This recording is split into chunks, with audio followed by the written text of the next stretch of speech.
یہ دل کی بات ہے کہ جب انسان کو وہ چیز ملتی ہے نا اس دل کو، تو اس کے اندر وہ رہبانیت کا دل کرتا ہے، اس کا دل کرتا ہے کہ وہ کسی کونے پہ بیٹھ کے صرف اللہ اللہ کرتا رہے۔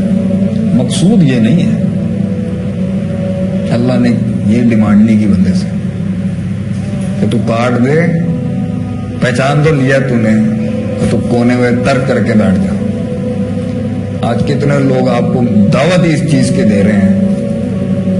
کہ بس چھوڑ دو سب کچھ، ختم کر دو، کٹ جاؤ اور بس کم کر دو بس۔ یہ ایک ہے دین کا حصہ، کثرت و زہق تمیت القلوب، زیادہ ہنسنا دل کو مردہ کر دیتا ہے، کثرت الکلام، زیادہ بولنا، زیادہ ہنسنا، و کثرت النوم، زیادہ سونا مانتے ہیں۔ مگر اس کا کیا مطلب ہے کہ معاشرتیں نہیں رکھی جائیں گی، ملاقاتیں نہیں کی جائیں گی، تجربات نہیں کیے جائیں گے، کیا جنگیں نہیں لی جائیں گی، کیا سٹینڈ نہیں لیا جائے گا، کیا ترکیبیں اور اسٹریٹجیاں اور ترکیبیں نہیں کی جائیں گی، کیا دولت نہیں کمائی جائے گی، کیا زیادہ دولت نہیں کمائی جائے گی، کیا مقابلے جو حق کے لیے کیے جائیں گے نہیں کیے جائیں گے، کیا فنون اور مہارتوں اور علوم کو چھوڑ دیا جائے گا؟ کیونکہ معرفت وہاں تک پہنچ چکی ہے، تو معرفت کا تو تقاضا شہادت ہے، لیکن اللہ کہتا ہے، اور وہ جہاد میں بھی ہے مگر وہ ایک جز ہے، اس معرفت اور اس نیوکلیئر کو وہاں تک رکھنا یہ ہے اصل مقصود، مگر دنیا کے ساتھ رہتے ہوئے جو ایک بت ہے، یہ دنیا ایک بت ہے، یہ ایک صنم ہے، ایک وثن ہے، اس کی صدیوں سے عبادت کی ہے لوگ، تائے صاحب تو درم و عبد الدینار، درم اور دینار کی عبادت کرنے والے لوگ۔ یہ کہا ہے کہ اگر تیرے دل نے اگر بچپن سے صحیح ڈالا ہوتا اور بیس بنائی ہوتی اور ساری جگہ اس دل کی چیزوں کو وہاں رکھی ہوتی تو وہ معرفت کو وہاں تک پہنچنے میں اتنا وقت نہ لگتا، لیکن اللہ چاہے انسان نے بچہ جتنا بھی خراب کیا، ہدایت اللہ جب چاہے دے دیتا ہے، معرفت اللہ جب چاہے کراتا ہے۔ اب اگر وہ 19 میں کرائی، 18 میں کرائی، 16 میں کرائی، 20 میں کرائی، 22 میں کرائی، تو وہ اور وہ جس بھی مسلک فرقے کے آدمی کو بھی معرفت کرائی ہوگی، تو یہ جو عام عوام ہوتی ہے نا، یہ فرقے واریت والی نہیں ہوتی، میں نام نہیں لوں گا کسی مسلک کا۔ عام عوام تو عام لوگ ہوتے ہیں، وہ تو اپنا رب تلاش کر رہے ہوتے ہیں، ان کو تھوڑی یہ فقہی مسئلے، یہ عقیدے کی بحثیں، یہ آپس کی لڑائیاں جھگڑے، یہ فلاں کا قول یہ ہے، فلاں کا قول، ان کو تو نہیں آتا یہ سب کچھ۔ عوام تو بیچاری اللہ ڈھونڈنے نکلتی ہے۔ تو ہر مسلک کے آدمی کی وہ جو معرفت ہو رہی ہوتی ہے نا، جب وہ اللہ کو پہچانتا ہے، واقعی کچھ بچپن میں پہچان رہا ہوتا ہے، کچھ چھوٹا چھوٹا، لیکن جب اس کو وہ ہیوی ہٹ آتی ہے فرسٹ ٹائم، تو وہ اس کے اندر جو انرجی، وہ جو نیوکلیئر ہے اس کے اندر نا، وہ اس لیول کا ہوتا ہے کہ انسان مر جائے اللہ کی خاطر اور کٹ جائے اللہ کی خاطر۔ اللہ کیا کہتا ہے؟ ٹھیک ہے، کچھ لوگوں کو اللہ نے یہی نصیب کیا، وہ مسلمان ہوئے، سامنے جنگ ہو رہی تھی، صحابہ نے کہا جاؤ، ابھی نماز پڑھنے کا تو وقت ہے نہیں، جنگ میں گئے، شہید ہو گئے، پہنچ گئے اللہ کے پاس۔ مگر سب کے ساتھ تھوڑی یہ ہونا ہے، ہر کسی نے ایک تو وہ معرفت اس من کو نصیب نہیں ہوئی، تو اندر کی انرجیاں، اندر کا سب کچھ وہ غلط ڈائریکشنوں میں جا رہی ہے۔ سوچیں کہ انسان نے اپنی ساری زندگی اللہ کو جانے بغیر، اللہ کو مانے بغیر، اللہ کی دوستی کو پرکھے بغیر اور اللہ کی یاری کو اور ساتھ کو سمجھے بغیر دنیا میں ہی لگاتا رہا، کنوینئنس کے لیے بھی نہیں آیا اللہ کے پاس۔ کیسا بد نصیب انسان ہے،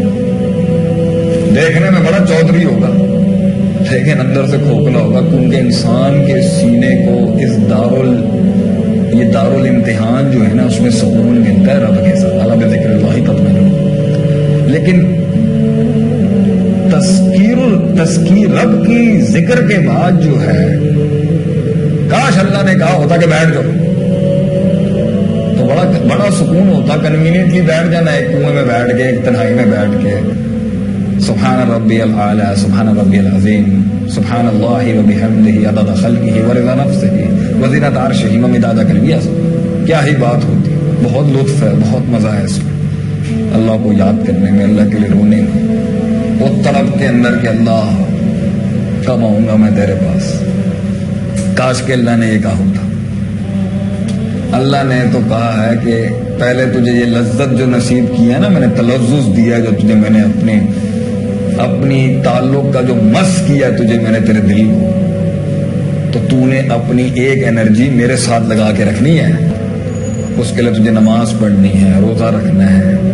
ذکر اذکار کرنے ہیں، زبان کو پاک صاف رکھنا ہے، جسم کو پاک صاف رکھنا ہے، غسل کرنا ہے، وضو کرنا ہے، طہارتیں کرنی ہے۔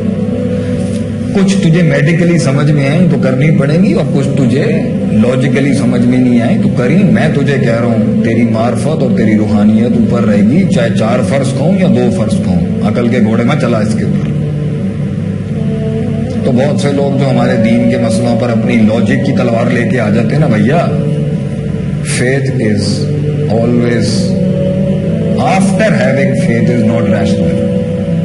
it is rational before faith۔ ایمان آنے تک تو دلیل چلے گی بھائی، ایمان کے بعد جو نا پھر اعتماد ہوتا ہے، اور اسی کو عقیدہ اور نظریہ کہتے ہیں۔ خلاص دے دیا دے دیا،